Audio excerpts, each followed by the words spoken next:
Olá, meus amigos, um dia de muita paz para todos nós. Hoje é exatamente 16 de fevereiro de 2024. Estamos nós reunidos para estudarmos a obra O Céu e o Inferno. Estamos na primeira parte, capítulo 1, intitulado O Porvir e o Nada.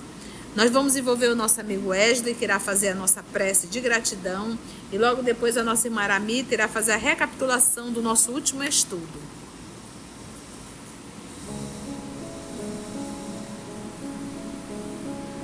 Querido Pai, obrigado. Obrigado pela oportunidade da encarnação. Oportunidade esta para procurarmos melhorar um pouquinho mais. Melhorar na questão das nossas mazelas íntimas.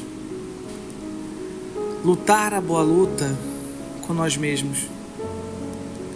Procurando eliminar aquele eu antigo, aquele eu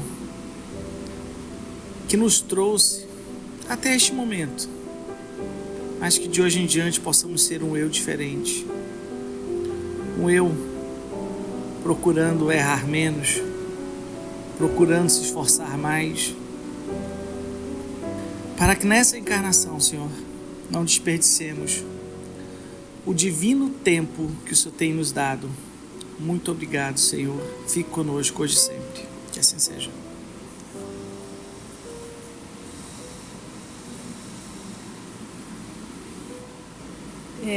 Nós estamos vendo, Allan Kardec está elencando os diversos tipos de doutrinas e de pensamentos religiosos que tinham.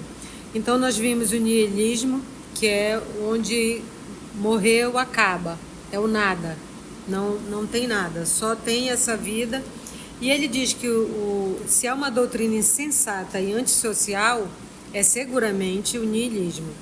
Depois ele falou de outra visão, que é a absorção no todo universal. Quando ele faz uma comparação que somos gotas de água e que o todo é como se fosse o mar.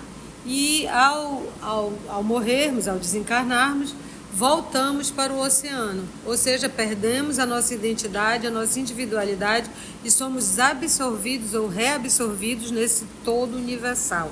Foi isso que a gente viu, Tio. Virou nada de novo, né? Deixa de existir. O nosso irmão Augusto é o responsável, nos ajuda na leitura, mas ele está de férias, merecida, né, Wesley? E o nosso amigo Wesley irá nos ajudar com a leitura. Lembrando que nós vamos retomar o item 7. Vamos lá? Nesta doutrina, a fonte universal de inteligência que abastece as almas humanas é independente da divindade. Não é precisamente o panteísmo. O panteísmo, propriamente dito, considera o princípio universal de vida e de inteligência como constituído a divindade. Deus é ao mesmo tempo espírito e matéria. Todos os seres, todos os corpos da natureza compõem a divindade, da qual são as moléculas e os elementos constitutivos. Deus é o conjunto de todas as inteligências reunidas. Cada indivíduo, sendo uma parte do todo, é também Deus. Nenhum ser superior e independente rege o conjunto, de modo que o universo é uma imensa república sem chefe, ou melhor, onde cada qual é chefe com poder absoluto. Como um excelente pedagogo, quando você vai iniciar um tema, a primeira coisa é explicar a etimologia das palavras, para que vocês possam compreender do que vai ser falado. Então a gente primeiro pega a etimologia do tema, explica a etimologia e aí sim a gente está pronto para adentrar no tema. Então, como ele vai falar do céu e do inferno, ou seja, dos movimentos pós a desencarnação, aqui ele está pegando cada doutrina e cada conceito. Ele pegou o conceito do niilismo, do nada, pegou o conceito dessa absorção do todo, né, do todo universal, que ele diz que difere do panteísmo. Então ele está aqui pegando todas as teorias, né, todas as doutrinas que falam da vida após a morte. Então, aqui no caso do panteísmo, como ele bem coloca, ele diz assim: Deus é o conjunto de todas as inteligências reunidas, cada indivíduo sendo uma parte do todo, é também Deus. Então, uma vez que eu volto no panteísmo, que eu volto para a divindade, eu tenho a minha individualidade? Não. Eu volto e a partir daquele momento eu sou Deus. Eu faço parte da inteligência divina. Que quando a gente estuda isso daqui de uma forma mais profunda, a gente começa a entender que tudo tem uma certa verdade, mas a forma, a condução que está um pouco equivocada.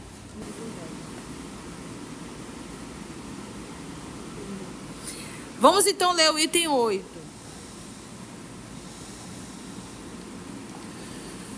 A este sistema podem opor-se numerosas objeções, das quais são estas as principais.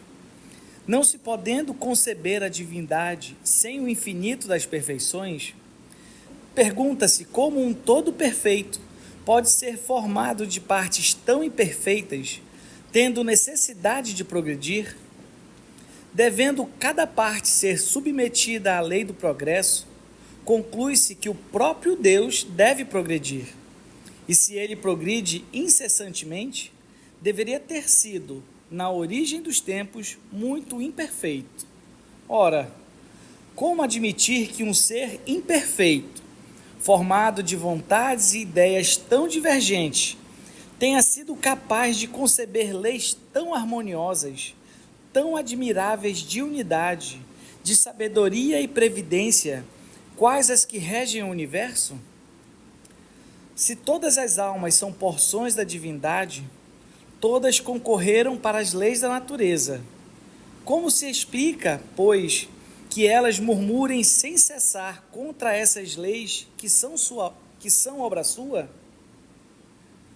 Uma teoria não pode ser aceita como verdadeira, senão com a condição de satisfazer a razão e dar conta de todos os fatos que abrange. Se um único fato lhe trouxer um desmentido, é que não contém a verdade absoluta. Então, volto a repetir, como um bom pedagogo, ele está nos levando a pensar. Ele vem filosofando. Tá, então vamos pegar o panteísmo, né? O panteísmo. Então, todos nós somos parte da divindade. Como é que um ser, eu não posso nem chamar de ser, mas como que essa força que nós aprendemos a chamar de Deus e que Jesus nos ensinou a chamar de Pai, perfeito, pode ter partes que são perversas muitas vezes, né? Então, não tem lógica. E se nós estamos num processo de evolução, como ele bem fala, então teve um momento em que Deus, né, continha todas as suas partes imperfeitas, primitivas. Então, não faz sentido, né? Mas ele vai colocando aqui para poder refutar. Então, ele coloca e refuta, né? Ele coloca a teoria, a doutrina, e ele vem e refuta porque que isso não tem como, né? E ele finaliza dizendo: uma teoria não pode ser aceita como verdadeira, senão com a condição de satisfazer a razão e dar conta de todos os fatos que a abrange. Se um único fato lhe trouxer um desmentido, é que não contém a verdade absoluta. Então, nos levando, falando dos sistemas. Vamos ver o item 9.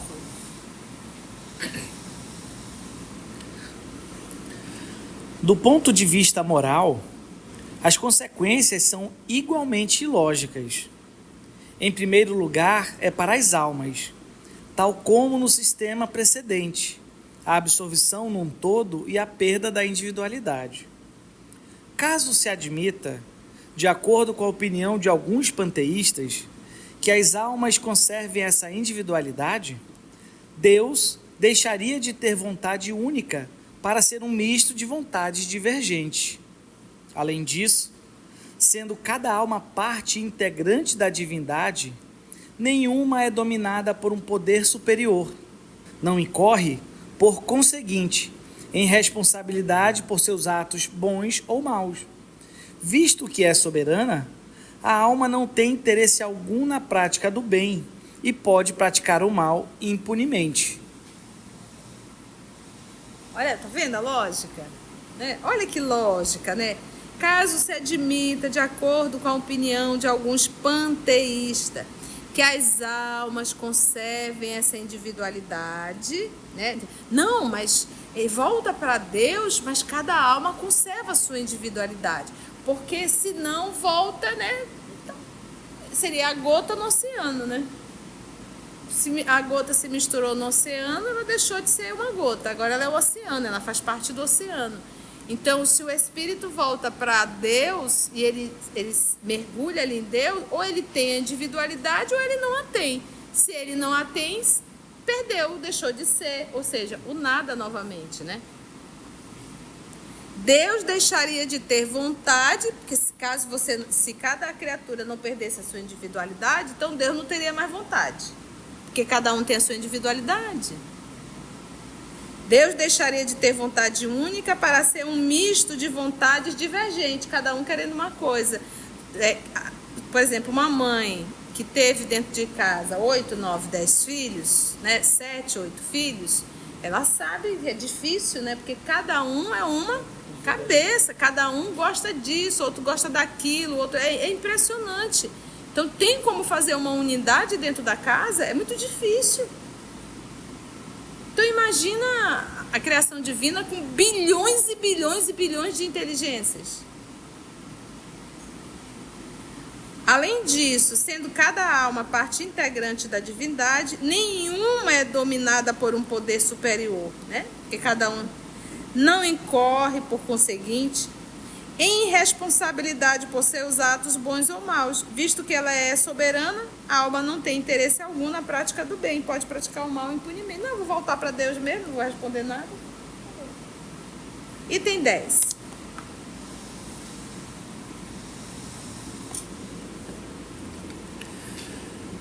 Além do fato de que esses sistemas não satisfazem nem a razão, nem as aspirações do homem, deles decorrem, como se vê, dificuldades insuperáveis, pois são impotentes para resolver, de fato, todas as questões que levantam. O homem, pois, 3 alternativas: o nada, a absorção ou a individualidade da alma antes e depois da morte. É para esta última crença que a lógica nos impele irresistivelmente, crença que tem formato a base de todas as religiões desde que o mundo existe. Então aqui o professor Denizar, ele volta no que ele abordou desde o item 1, o porvir e o nada, né? A linha de raciocínio dele. Aí ele diz, olha, o homem então tem 3 alternativas. O homem tem 3 alternativas. O nada, morreu, acabou tudo, que é o niilismo. O segundo seria a absorção, ou no todo universal ou em Deus, né? Que seria o pan, né? Deus, panteísmo, né? E o terceiro, que é aqui que nós vamos trabalhar, a individualidade da alma antes e depois da morte. E ele diz, é para esta última crença, a individualidade da alma antes e depois da morte, que a lógica, razão, o bom senso nos empurra irresistivelmente. Aí ele diz, crença tem formado a base de todas as religiões desde que o mundo existe. Então, todas as religiões são espiritualistas, ou seja, acredita na existência e na sobrevivência da alma, né? Então, a alma sobrevive, né? Eu tenho uma alma encarnada e ela sobrevive após a minha desencarnação. Quando a gente fala do espiritismo, né, o espiritista, ele acredita na sobrevivência e também acredita e sabe do retorno da alma, da reencarnação.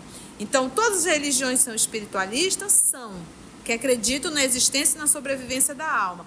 Ou elas ensinam, ou vai ao céu, ou vai ao inferno. Se vai a algum lugar e alguém vai, não é verdade?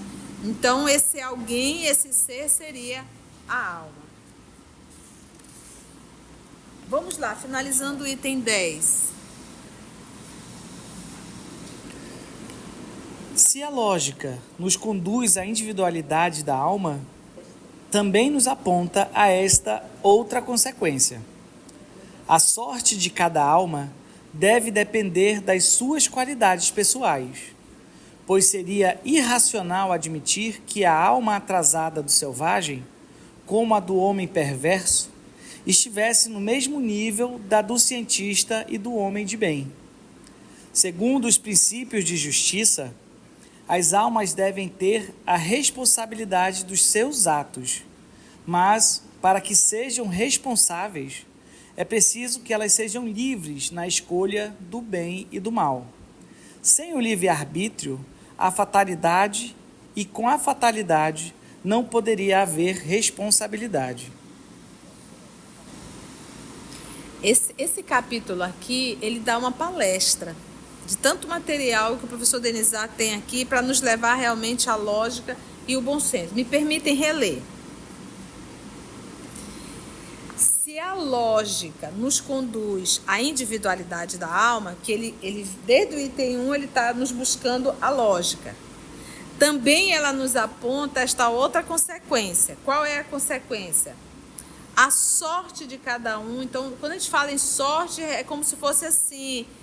A gente diz assim, sorte, fulano teve sorte. A gente diz no espiritismo e no conduta espírita até diz assim, não use palavra sorte, né? Boa sorte, né? Porque isso realmente, sorte é como se você não tivesse submetido às leis que regem o universo e como não tivesse submetido ao esforço que você faz. Mas dá o conceito para mim, Mita, de sorte. Força invencível e inexplicável da qual derivam todos os acontecimentos da vida. Destino, circunstância feliz, dita, acaso favorável, coincidência. Que aí nós vamos ficar com o quê? Força invencível e inexplicável da qual derivam todos os acontecimentos da vida. E ficar também com o destino, o fado, né? Então, aqui a sorte não é uma questão de merecimento. Não digo merecimento, digo assim, é protecionismo. Não, é o resultado das nossas escolhas. Então, o resultado de cada alma deve depender das suas qualidades pessoais. Então, se eu aqui da Terra, eu vivo bem, como vai ser a minha vida no mundo espiritual? Se eu sou boa. Se aqui eu sou um vicioso, como será a minha vida no mundo espiritual? Viciosa.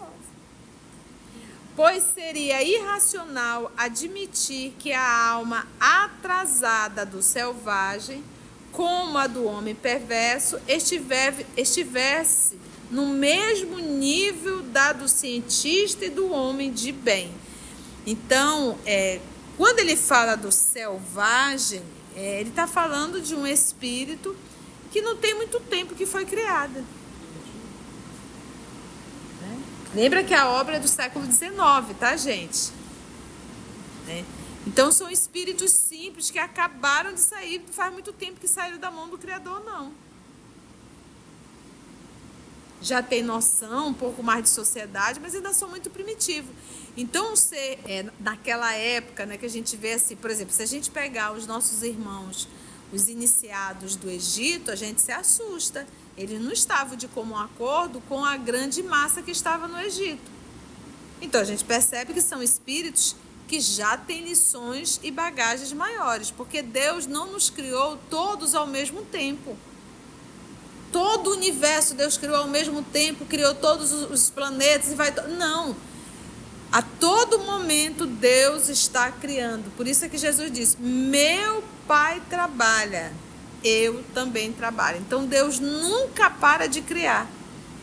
Então, da mesma forma que tem espíritos inferiores a nós, os terrícolas, tem espíritos bem mais superiores. E nós, para eles, somos o quê? Inferiores. Então, não é uma questão de merecimento, de, não digo protecionismo, dei mais para você do que para outro, não. É questão de idade espiritual mesmo, tempo. Nosso Senhor Jesus é um espírito que foi criado no mesmo dia que eu fui criada? Não. O planeta que que Jesus estagiou os planetas ainda existem? Não. Jesus é o mais velho de todo o universo? Não. Tanto é que tem espíritos que são superiores ao nosso Senhor. E a evolução, ela é infinita. Então ele diz assim, segundo os princípios de justiça, as almas devem ter a responsabilidade dos seus atos. Isso é de uma justiça, mas para que sejam responsáveis é preciso que elas estejam livres na escolha do bem e do mal. Sem o livre-arbítrio, a fatalidade, e com a fatalidade não poderia haver uma responsabilidade. Por exemplo, se você tem um pai e uma mãe muito rígidos com aquela criança ou com um jovem, enquanto elas estão na presença dos pais, ela fica na linha. Se os pais não estão próximos observando, o menino toca o terror. Então, os pais dão a ela o livre-arbítrio? Não dão. Ela se educa? Não. Ela está ali contida. Só isso. A gente quer que Deus faça esse tipo de educação conosco? Não. Ele dá a regra, a lei está gravada na nossa consciência, envia professores espetaculares para nos lembrar o que a gente esqueceu, mas a conquista ela é individual, ela é intransferível. E para nós termos mérito disso, é necessário que a gente realize por livre e espontânea vontade. Se não realizamos, sofremos as consequências das nossas escolhas. Item 11. Todas as religiões admitiram igualmente o princípio da felicidade ou infelicidade da alma após a morte, ou, por outra, as penas e gozos futuros, que se resumem na doutrina do céu e do inferno, encontrada em toda parte. Porém, no que elas diferem essencialmente é quanto à natureza dessas penas e gozos, principalmente sobre as condições determinantes de umas e de outras. Daí os pontos de fé contraditórios, dando origem a cultos diferentes, e os deveres particulares impostos por estes para honrar a Deus e, por esse meio, ganhar o céu e evitar o inferno. Item 12. Todas as religiões tiveram que se conformar, em sua origem, com o grau de adiantamento moral e intelectual dos homens. Estes, excessivamente dominados pela matéria, para compreenderem o mérito das coisas puramente espirituais, fizeram consistir a maior parte dos deveres religiosos no cumprimento de fórmulas exteriores. Por muito tempo, essas fórmulas lhes satisfizeram a razão. Mais tarde, porém, porque a luz se fizesse em seu espírito e porque sentissem o vácuo dessas fórmulas, vácuo que a religião não preenchia, abandonaram-na e se tornaram filósofos. Eu acho interessante quando o Kardec ele diz assim, não é culpa de fulano ou culpa de Beltrano, é a necessidade de cada um. Então, tem pessoas que têm necessidade, vai tomar um passe. A pessoa vem e impõe as mãos. Beleza. Aí vem outra e sacode as mãos, faz uns gestos, toca no corpo da pessoa, arrasta assim, como se estivesse tirando algo, jogando para trás. Para uma pessoa extremamente materialista, qual foi o melhor passe? Aquele que impôs a mão, aquele que esfregou, que fez barulho? Então, por uma necessidade da criatura, ela precisa, ela acredita muito mais nesse passe. Então, foram o que os religiosos fizeram. Então, aquilo que Kardec coloca aqui, ó. Todas as religiões tiveram que se conformar em sua origem com o grau de adiantamento moral e intelectual dos homens. Então, tinha que materializar. Estes, excessivamente dominados pela matéria, né? O homem, para compreender o mérito das coisas puramente espirituais, fizeram consistir a maior parte dos deveres religiosos no cumprimento de fórmulas exteriores. Você vinha, contava para o sacerdote das suas atitudes e eu dizia, fica de joelho, tá? E ore tantos Pai Nosso, tantas Ave Marias e pronto, tá ok. Era mais fácil, talvez, da criatura entender. Mas, na verdade, o que transforma o homem? É estar de joelhos, suas orações repetidas ou esforço para se tornar um humano melhor? Né? Até hoje, no ano de 2024, nós temos maior dificuldade em entender isso. Então, a gente quer procurar os centros espíritas que realizam curas. É a busca ainda da materialidade. A gente busca o espírito que falou que vai colocar um chip. É a busca das coisas materiais. Não amadurecemos. Tome um banho de sal grosso. A busca das coisas materiais. Ainda não entendemos o que são coisas espirituais, né? Toma um banho de arruda, de camomila, o máximo que vai acontecer, você vai ter um banho cheiroso. Mas, se você não fizer a sua mudança psíquica, você vai continuar com mau cheiro.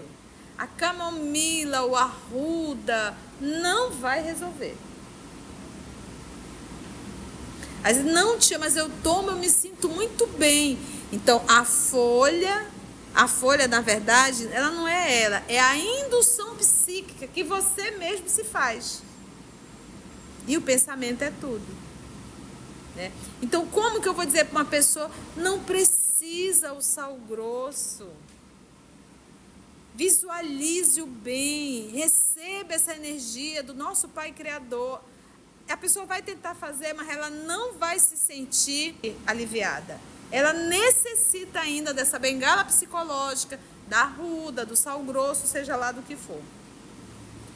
Dos deveres religiosos no cumprimento de fórmulas exteriores. E mesmo nós espíritas, a gente adora, nós, toda essa humanidade adora fórmula. Pega uma prece de Caritas, pronto. Toda vez que alguém passar mal, prece de Caritas. Não entendeu que para eu auxiliar alguém, eu tenho que ter algo chamado conduta moral e não ter a prece de Caritas decorada em minha mente. Então é mais fácil eu acreditar na exteriorização de uma prece do que entender o trabalho que dá para eu me tornar um humano melhor. Por muito tempo, essas fórmulas lhes satisfizeram a razão. Mais tarde, porém, porque a luz se fizesse em seu espírito, porque foi desenvolvendo a inteligência, a razão, e porque sentisse o vácuo dessa fórmula, vácuo que a religião não preenchia. O que fizeram?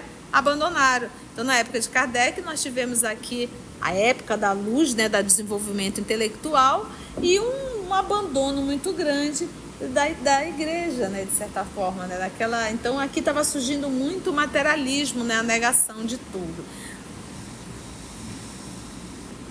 Vamos para o item 13. Se a religião, apropriada no princípio aos conhecimentos limitados dos homens, tivesse acompanhado sempre o movimento progressivo do espírito humano, não haveria incrédulos, porque está na própria natureza do homem a necessidade de crer. E ele crerá desde que receba o alimento espiritual em harmonia com as suas necessidades intelectuais. O homem quer saber de onde veio e para onde vai. Se lhe mostrarem um fim que não corresponde às suas aspirações, nem à ideia que ele faz de Deus, nem aos dados positivos que a ciência lhe fornece, se, além disso, para atingir o seu objetivo, impõe-lhe condições que a sua razão contesta, ele tudo rejeita. O materialismo e o panteísmo parecem-lhe ainda mais racionais, porque com eles, ao menos, se raciocina e se discute. Raciocínio falso, é verdade, mas o homem prefere raciocinar em falso a não raciocinar absolutamente. Se, contudo, lhe apresentarem um futuro lógico, digno em tudo da grandeza da justiça e da infinita bondade de Deus, ele repudiará o materialismo e o panteísmo, cujo vácuo sente em seu foro íntimo que só havia aceitado em falta de crença melhor. O Espiritismo dá coisa melhor, por isso é acolhido sem demora por todos os atormentados pela dúvida pungente da incerteza, os que não encontram nem nas crenças, nem nas filosofias vulgares o que procuram. O Espiritismo tem a seu favor a lógica do raciocínio e a sanção dos fatos, e é por isso que o tem combatido em vão. E realmente, essa parte que o professor Denis agrifou é maravilhosa. Se a religião, apropriada no princípio aos conhecimentos limitados dos homens, tivesse acompanhado sempre o movimento progressivo do espírito humano, né? Porque lembra o que aconteceu com o senhor Galileu Galilei? E a igreja abonegar, não, o centro do universo é a Terra. O Sol está orbitando em torno, né? E quantos cientistas foram mortos por negar o óbvio? Por isso que Kardec diz assim no Livro dos Espíritos, ele diz assim, no dia que a natureza disser e comprovar, a gente deixa o Espiritismo falou e vamos seguir. Mas até esse momento, a ciência apenas comprova o que a doutrina falou. Então, meus irmãos, é isso que a gente tem que entender. As pessoas que não estudam seriamente a doutrina espírita dizem assim, Kardec está ultrapassado. E se você for dizer para a pessoa o que está ultrapassado, me diga o que está ultrapassado. Me dê o item, me diga uma coisa que está ultrapassada.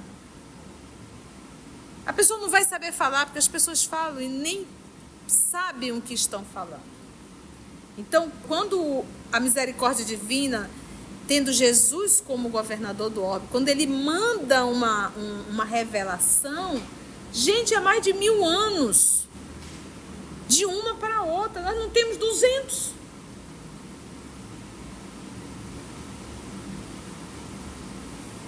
E dizer que está ultrapassado? Imagina, né? Jesus trabalhou diretamente com isso, dava 1/4 de hora, uma vez por mês. Era. Ou seja, então Jesus está ultrapassado. Já pensou?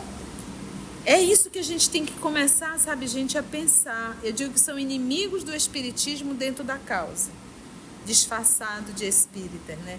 Então precisamos estudar essas obras que são riquíssimas de informações que nós não temos ideia. São poucas as pessoas que estudaram a obra Gênese.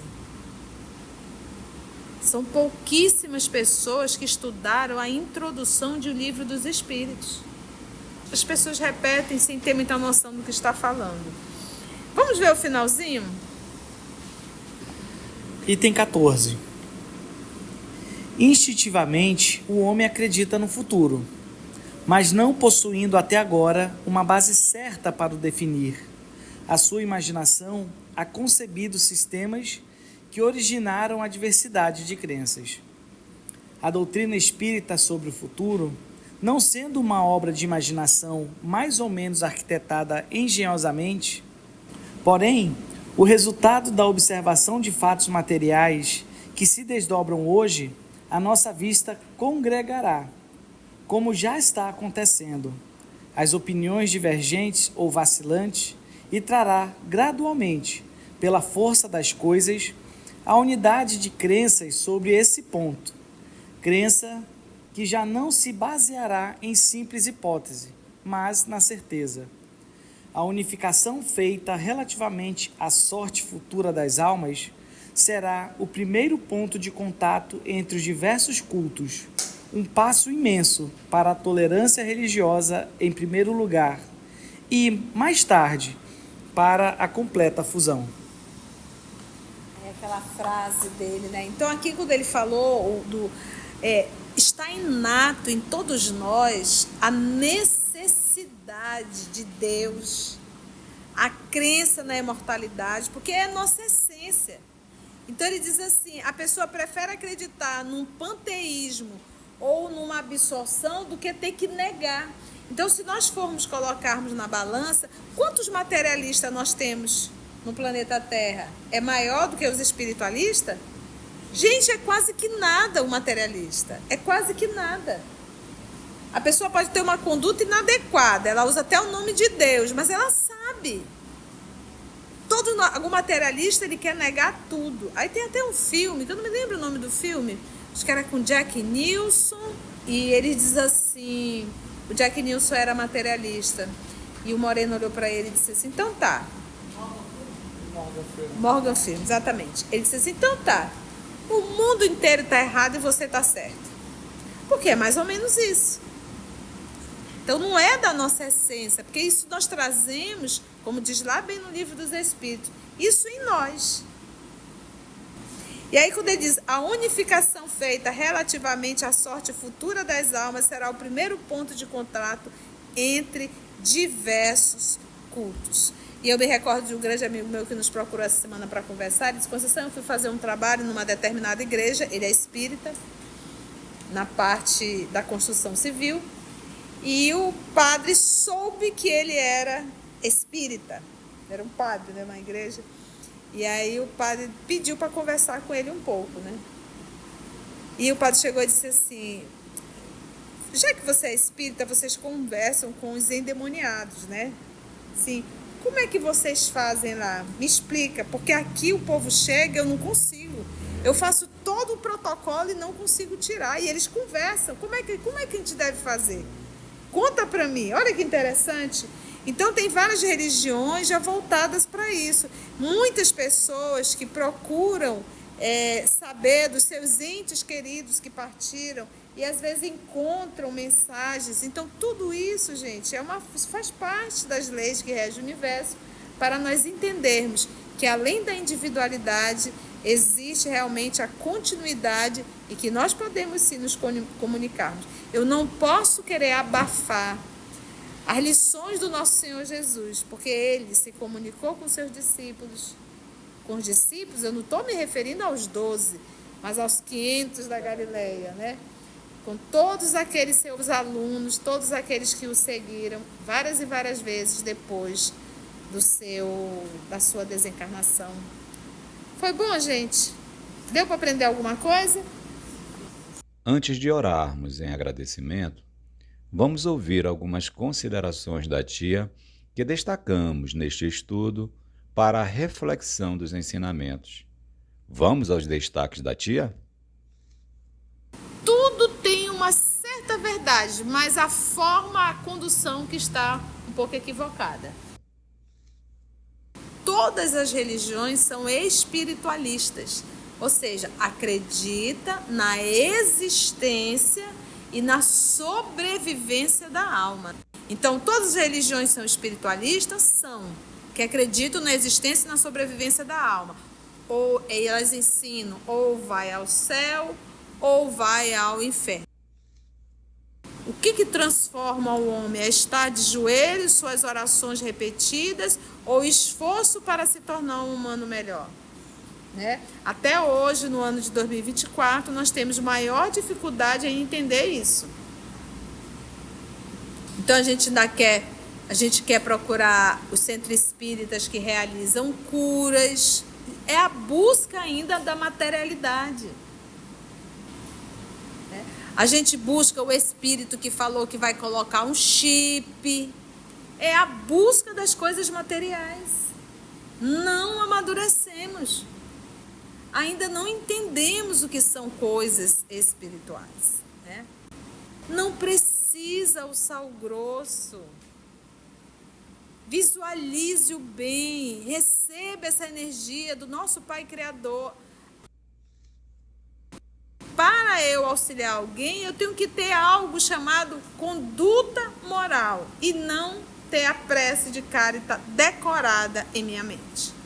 Então é mais fácil eu acreditar na exteriorização de uma prece do que entender o trabalho que dá para eu me tornar um humano melhor.